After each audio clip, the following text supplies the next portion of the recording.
At ang pinakapopular na puntahan sa Baguio, Burnham Park. Hindi yata mawala ng turista rito kahit anong buwan ng taon. Ang sarap maglibang dito, napaka-relaxing ng lugar. Ang sarap mamasyal lalo na sa umaga at sa hapon.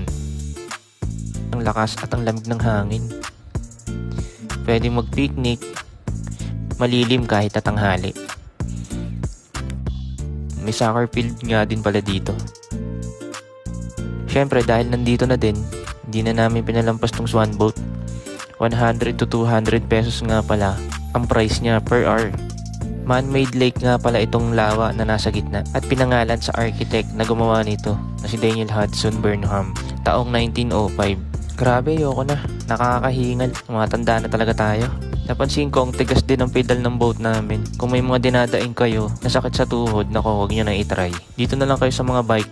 Mas worth it. Merong mga go-karts bike. May bike with sidecar. Meron din namang single.